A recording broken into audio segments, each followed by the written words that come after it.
that in any event, and this is the court saying it is to be stressed that the Council, when contemplating, adopting, or maintaining, after review, a fund freezing measure pursuant to a regulation on the basis of a national decision for the instigation of investigations or prosecutions for an act of terrorism, may not disregard subsequent developments arising out of those investigations or that prosecution. It may thus happen that police or security inquiries are closed without giving rise to any judicial consequences because it proved impossible to gather sufficient evidence, or that measures of investigation ordered by the investigating judge do not lead to proceedings going to judgment for the same reason. Similarly, a decision to prosecute may end in the abandoning of the prosecution or in acquittal in criminal proceedings.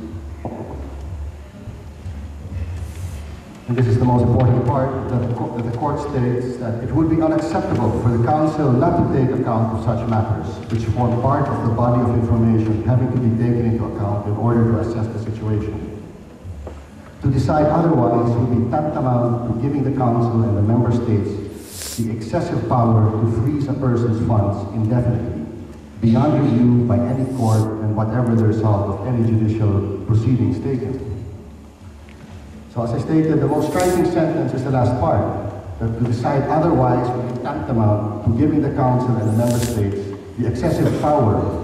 to freeze a person's funds indefinitely, beyond review by any court and whatever the result of any judicial proceedings taken. Now the question is, if this will also apply to other cases than just the freezing of accounts. The basis cited by the Dutch government for the placement of Professor Sison on the EU terrorism list was the 1995 Raad van State decision and the 1997 RDK decision. And these two decisions have practically been used over and over again to deny Professor Sison all the earlier mentioned rights or facilities or benefits such as work, income, travel. So where do we go from here with this decision? Let me state that at the moment there are still two applications for residence permits pending. Among others, an application based on the general amnesty, federal pardon. And even though Professor Sison fully qualifies for this residence permit, and even this has also been admitted by the IND has still denied him the residence permit, basically based on the same weighing of national interest as mentioned in the prior decisions of the IND. The court case is the end of this month, so we will await and see if the court will dare to finally say that this weighing of interest based on these old decisions will not fit anymore. Because using the argument of the European Court of First Instance, you may argue that the most recent court decisions, also in the criminal cases, also the terrorist listing, have to be taken into account when a new application is made for such things as work permits, social welfare benefits, pension, travel documents, and residence permits. And if the Dutch government will continue to hide between the 1995 and 1997 court decisions and the general weighing of interest based on those decisions, would this not be tantamount to giving the Dutch state the excessive power not just to freeze someone's accounts, but to deny someone his fundamental human rights indefinitely, beyond review by any court and whatever the result of any judicial proceedings taken? The last part will be about the EU directive. I'll just summarize that shortly, that because besides the positive decision of the European Court of First Instance, the EU directive, which intends to set minimum standards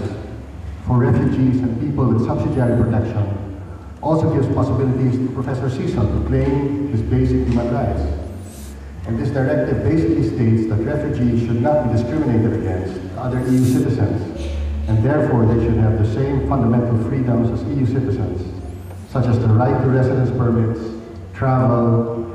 documents, social benefits, and to exercise their profession and to work. Some of these rights have given the member states the options to limit them based on reasons of national security or public order.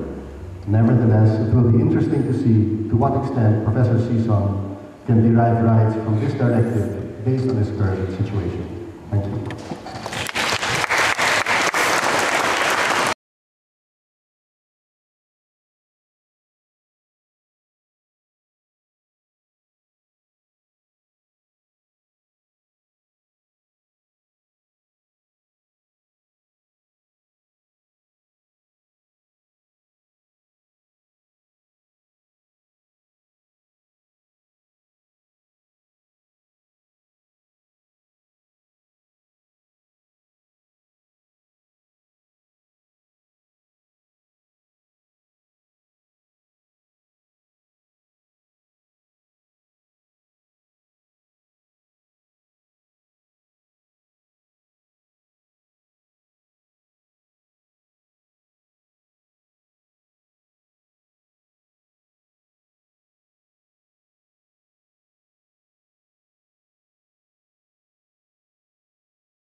It states